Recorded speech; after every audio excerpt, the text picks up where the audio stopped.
पूर्णिया के केनगर थाना क्षेत्र अंतर्गत बेलारिकागंज गांव में प्रेम विवाह करने के 6 माह बाद दोनों प्रेमियों के परिजनों में जमकर मारपीट हुई, जिसमें करीब आधा दर्जन लोगों को चोटें आई हैं, जिसमें एक आर्मी का जवान भी शामिल है, जिनका सर मारकर फोड़ दिया गया है।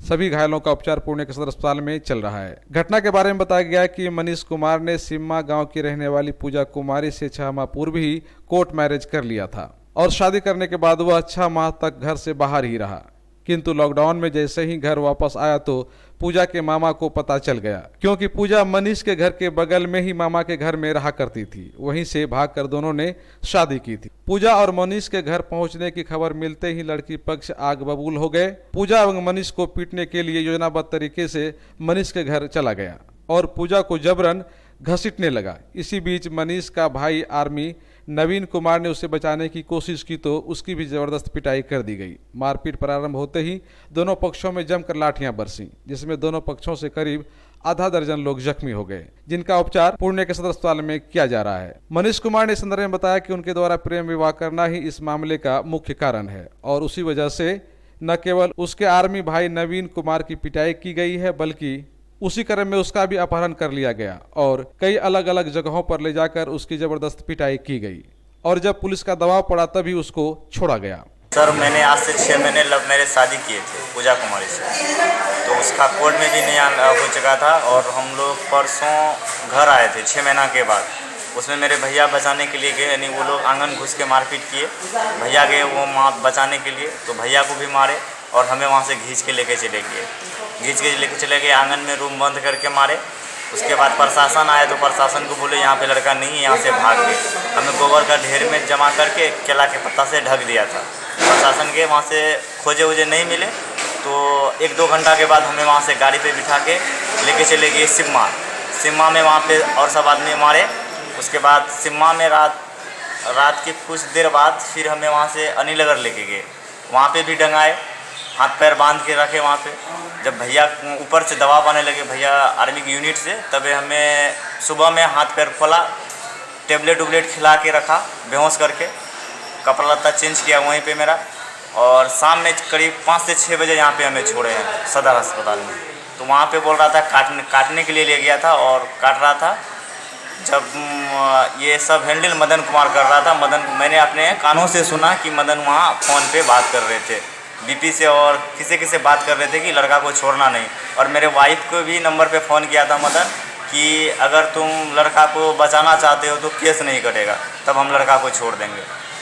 तो आप लोग प्रेम में विवाह किए हैं तो उन लोगों को क्या दिक्कत आ रही है? पता नहीं सर वो लोग को क्या दिक्कत है। मेरे घर का बगल में ननियर है लड़की का। तो कितना दिन हो गया शादी करने से आपका? शादी तो मेरा 6 महीना हो गया। तो पत्नी आपके साथ रहती है ना? मेरे साथ है। तो जो आपके ससुराल के लोग हैं उनसे आप लोग का पटता नहीं है? नहीं, 6 महीना से नहीं पटता। नहीं, हम लोग लव मैरिज किए हैं। पता नहीं वो लोग को जल रहा है कि क्या हो रहा है। वो सोच रहा है लड़का को मारने के लिए, सीधी सी बात है। वो लोग सोचता है। तो लड़के भी आपके पास है ना? लड़की मेरे पास है। लड़की का माता भी फ़ोन करके बोला लड़का को काट दे, और लड़की का भाई जो छोटा अमित कुमार, वो भी हमें वहाँ पे मारने के लिए गए थे। छोटा भाई प्रेम विवाह किया हुआ था आज से 6 महीना पहले। तो लड़की पक्ष अभी भी मंजूर नहीं है, जबकि पूर्णिया न्यायालय फैसला दे चुकी है कि लड़की अपनी मर्जी से शादी किया हुआ है। इन दोनों का बयान भी दर्ज हुआ है पूर्णिया न्यायालय में। तो केनगर को भी पता है ये मामला, एसपी साहब को भी ये मामला पता है। मतलब सारा क्लियर था मामला। मतलब ये इन लोग का कहना है कि लड़की को तुम अभी भी नहीं रखेगा। लड़की वाला ऐसा कह रहा है? लड़की वाला कह रहा है सर। तो वो लोग क्या चाह रहा है? वो लोग अब क्या बताएं सर, ये को किडनैप किया था रात में। हमारा छोटा भाई को 20 तारीख को रात में किडनैप करके ले गया था। तो उसके बाद इनको 21 तारीख को शाम में छोड़ा है। बहुत दबाव आया, थाने से भी दबाव आए, ऊपर से एसपी साहब से भी दबाव आए। उसके बाद कहाँ से दबाव आने के बाद इनको छोड़ा हुआ है। तो इनको काटने वाटने ले गए थे। पूरा बयान तो इन्होंने बताएंगे इनके साथ क्या घटना हुई। आपके साथ ये मारपीट कैसे हो गई? हमारे साथ मारपीट इनको बचाने के क्रम में हुआ है सर। हमारे छोटा भाई को, इनकी वाइफ को भी मतलब पकड़ के वो लोग घींच के ले जा रहे थे। इन लोग को बचाने के क्रम में हम पे वार किया गया। 10-15 आदमी पूरा हम पे वार किया है पूरा। कौन मारा है आपको? तो उसमें था इनका मामा है लड़की का, विपिन है, चंद्रशेखर है, प्रकाश है, पिंटू है, विकास है। सब मिल के मारा है। इस संदर्भ में पूजा कुमारी ने बताया कि उसके पति मनीष कुमार की पिटाई उसके मामा एवं भाइयों ने की है, साथ ही उसके साथ बदसलूकी भी किया गया है। पूजा कुमारी ने बताया कि उसके पति के बड़े भाई आर्मी नवीन कुमार की पिटाई भी उसके सामने उसके मामा और भाइयों ने की है। मारपीट का वजह यही था कि हम लव मैरिज से शादी किए और वो 6 महीना पहले, और मेरा माता पिता केस भी किया जिसे हम कोर्ट से गुजर भी गए। और उसके बाद जब हम लोग कोर्ट से गुजरने के बाद हम लोग थोड़ा बाहर में रहने लगे, और उसके बाद लॉकडाउन के कारण हम लोग को घर आना पड़ा। जब घर आए तो मेरा ननिहाल है बगल में ही, यहाँ थोड़ा बगल में है, 2 मिनट का रास्ता है। तो वो लोग पूरा हमको यहाँ से खींच के ले जाने के लिए आया और पूरा मतलब प्लानिंग बनाया हुआ था, मारपीट मत करेंगे, खींच के इसको यहाँ से ले जाएंगे और लड़का को काट देंगे। जैसे वो लोग खींच के ले जाने के लिए, तो वहाँ से वो लोग जो हमको पकड़ के ले जा रहा था, तो उसके बाद वो जो पकड़ के ले जा रहा था, तो हम लोग जैसे हमको पकड़ा तो वो लोग को मारपीट, ये लोग जो हम लोग को पकड़ के ले जा रहा था उसको मैं फैमिली वाला हमको नहीं दिया ले जाने के लिए, तो वो इन लोग को मारना स्टार्ट कर दे। मेरा भैंसुर है, फौजी है, उनको पूरा बेरंग तरीक़ा से मारा पीटा, और मेरा हस्बैंड को यहाँ से खींच के ले जाके किडनैप करके ले गया, किडनैप करके लेके चला गया यहाँ से। और उसको बहुत जगह मतलब पहले यहाँ घर पे मारा, घर पे मारने के बाद उसको ले गया सिम्मा में जाके मारा, सिम्मा में मारने के बाद ले गया अलीनगर में मारपीट किया। वहाँ से फिर शाम में 5-6 बजे करीब सदर अस्पताल में जाके उसको वहाँ पे रख दिया। फौजी साहब दारू नहीं पिए थे, वो लोग सुबह से प्लानिंग बनाया था और बाहर से आदमी सबको बुला के ला के रखा था। तो उन लोगों को पता था कि आप लोग आने वाले हैं? हम लोग आए हुए थे, 4-5 दिन पहले आ गए थे, और तो उन लोग को पता चल गया कि हम लोग आए हुए, तो वो लोग प्लानिंग बना के उस दिन मारपीट किया। अच्छा, तो वो लोग तो कह रहा था क्या कि नहीं दूसरा मामला है, शादी इसका कोई मामला नहीं, दूसरे बात से नहीं सर, ये शादी का ही मामला है। हम लव मैरिज किए थे, यही मामला, और कोई मामला नहीं है इसमें। हम जो घर आए उन लोग का कहना था कि इन लोग को घर क्यों लाया गया, मेरा घर है तो हम घर आएंगे ही ना।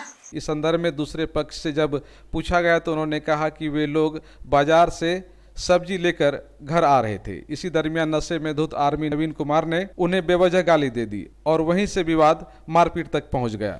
घर आ रहे थे, फौजी साहब दरवाजे पे अपने दारू पी के जो है कि पूरा फूल थे, दारू पी के पूरा फूल थे, और चाचा जी को मेरा रोक के बोलते हैं कौन है रे, बोला हम हैं। तो इसी में बताबती होने लगे, तो बोला हमको क्यों तुम गाली दिया, तो इसी में मारने लगा चाचा को। चाचा जब हल्ला किए तो चाचा जी का लड़का छोटा गए शंभू यादव, तो उसको भी मारने लगा। जब मेरा चाचा गए बचाने के लिए गजेंद्र यादव, तो उसको जो है कि फौजी साहब का भाई मनीष यादव दबिया से उसको वार कर दिया, माथा काट दिया दबिया से।